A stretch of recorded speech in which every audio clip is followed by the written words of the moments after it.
Hello, and welcome to the Fighting Moose podcast. I'm your host and narrator, Jason Hendrickson. This is a podcast where I retell stories, some fictional and some historical, that can be enjoyed by people of all ages. Today, we ride the rails with Buster the Big Brown Bear with the story Buster in a Railroad Wreck from the book Buster the Big Brown Bear, written by George Ethelbert Walsh. I don't know about you, but I find train travel very relaxing. There's a train that goes from Port Huron, Michigan to Chicago, Illinois, and for me personally, I think I've ridden that route about 3 or 4 times now. On our recent trip to Washington, D.C., we took the train from Baltimore, Maryland to D.C. Plus, if you count the L train in Chicago, the subway in D.C., the Q line in Detroit, and the People Mover in Detroit, I've been on many trains.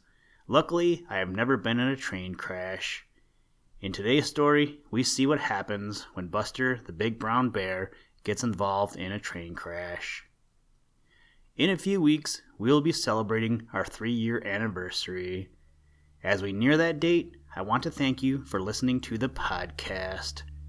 It has been a great 3 years so far, and I look forward to what the future holds. In closing, I'd like to wish you and your family a happy Halloween, and I hope that you enjoy some time together this weekend doing some trick-or-treating. Now, let's turn to today's story. I hope you enjoy. Let's begin. Liftoff. We have a liftoff.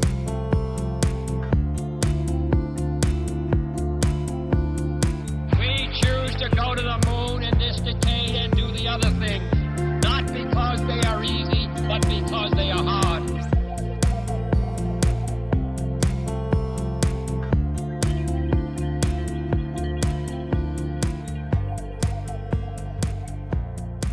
Buster in a Railroad Wreck. The circus was preparing to move into its winter quarters, and it was the confusion of packing that caused Buster to get mixed up with Spot and Ocelot in their cages.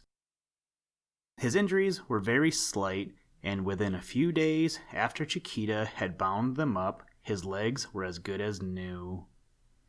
He felt a little angry at the leopard and jungle cat for attacking him when fast asleep, but Buster wasn't the kind to nurse a grudge. When his wrath cooled a little, he actually laughed at the occurrence. Strolling outside to where the cages were standing, he grinned at the leopard. "You got a good dig at me, Spot," he said, "but with that last cuff I gave you, I guess we can call it even. Headache yet?" Spot didn't reply, but paced his narrow cage in restless dissatisfaction. Buster turned to the jungle cat. "How about you, Ocelot? Got over your scare yet? I didn't touch you, but you looked as scared as a rat in a trap when I shook your cage." Ocelot showed the same silent contempt and refused to reply other than with a low snarl. Buster turned to Old Lion. "The only cheerful one I find in this group is you, Old Lion," he added. "Spot and Ocelot don't look happy, and Timber the Wolf acts as if he had an ingrowing pain in his stomach. How about you?" "I'm always cheerful," replied Old Lion. "That's why I've grown bald and toothless and lived to a good old age." "Spot and Ocelot will die young if they don't change their manners. So will you, Buster." "Why," stammered Buster, "I do try to be cheerful. I didn't know I was anything else." "That may be," replied Old Lion, "but you're too ready for a fight. Every battle you get in shortens your life by so many days." "I don't fight unless I'm attacked," was the quick reply. "I didn't know the animals attacked you the other night in the circus. You started the fight." "Yes, but not until after they had attacked Chiquita," Buster said indignantly. "I had to protect her, for she was a friend of mine." "Are you going to fight to protect all your friends in this world?" asked Old Lion sleepily. If you do, I predict you will die young. Now I must go to sleep, for we begin our long journey soon, and I do hate riding on a train. It rasps my nerves." Buster never knew how seriously to take the old lion's words, but he was a companionable and harmless old fellow, and sometimes rambled on just to hear himself talk. He was getting so old that talking was the easiest thing to do, and between eating and sleeping, that was about all he did. Sometimes he appeared in the circus as a fierce old lion who had killed any number of keepers, but it was growing harder and harder for him to assume the pose. He wasn't fierce looking at all, except when he roared, and that was such an exertion he seldom did it unless prodded by the attendants. "How does it feel to ride on a train?" Buster asked when he saw that the old lion was going to drop off asleep right before him. "How does it feel?" he drawled.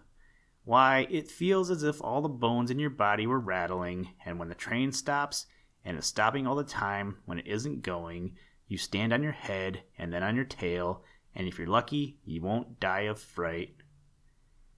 "It must be a wonderful experience," remarked Buster. "It is, and you won't enjoy it. I don't know what trains were invented for, unless it was to torture those who ride in them. But when we get there, we'll have a long rest." "Where?" asked Buster. "Where we're going, and when you get there you wonder why you came and where you are. Now do you understand?" Buster laughed good-naturedly, for his quizzing was making the old lion irritable. He wanted to sleep, and Buster strolled away, leaving him to enjoy his nap. The next day the animals were taken aboard the train. Some of the harmless ones were led there and tied to posts and boxcars, and others, like Ocelot and Spot, were lifted aboard in their stout cages. No chance could be taken with them. Buster found himself in a small compartment of a baggage car with Chiquita, occupying a seat just forward of him. She trusted him so much that she liked to have him near her, but as he had never been on a railroad journey before, he was fastened in the car by a chain. "You might forget yourself, Buster, or get excited and try to jump off when the train was moving," she said to him when chaining him up. "It isn't because I don't trust you. You understand that, don't you?" Buster nodded his head as she patted him, and looked at the chain. It was not a very strong one, and he smiled at the thought of what he could do to it if he wanted to escape. He could snap it in two with one jerk of his powerful body.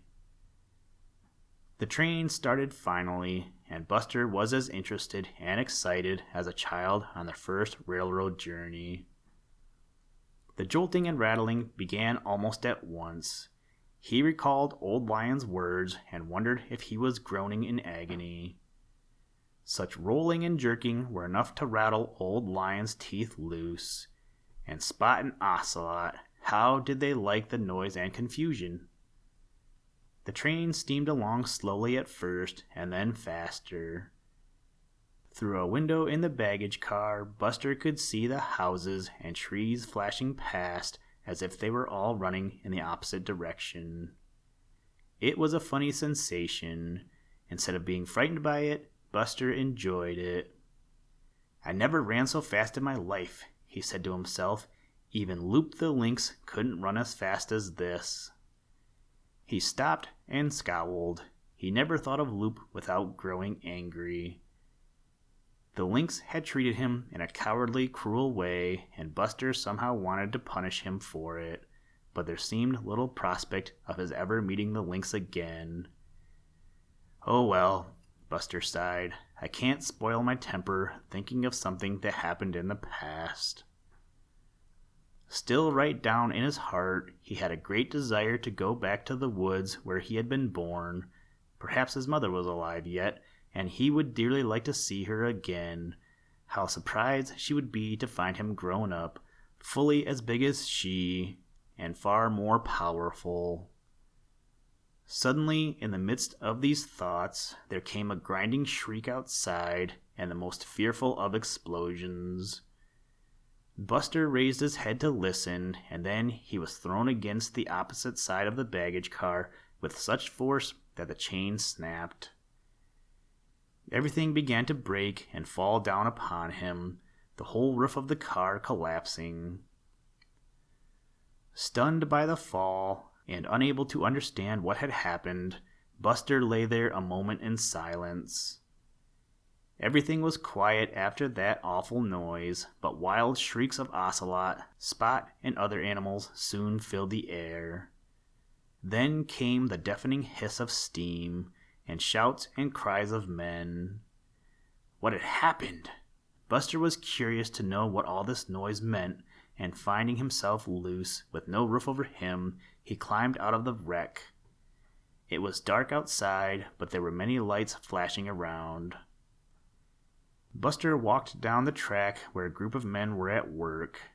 They paid no attention to him, and he sat down to wait. Chiquita would come along soon to claim him, but he waited, and nobody paid any attention to him. Finally, he got up and wandered off in the fields, and before he stopped, he was lost and couldn't find his way back again. "I think I'll sleep here till morning," he said, seeking a good resting place under a tree. "Then I'll find my way back to the train." But it wasn't the train he found. It was the little girl who had given him candy that day he danced for pennies. Listen, Tranquility Base here. The Eagle has landed.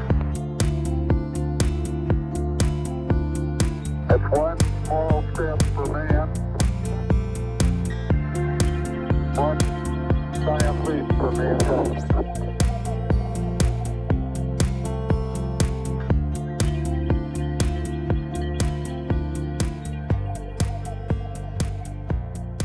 Thank you for listening to this episode of the Fighting Moose Podcast. Please join us next time as we read another exciting story. Today's music was provided by the artist Analog by Nature, and the audio clips were provided from NASA.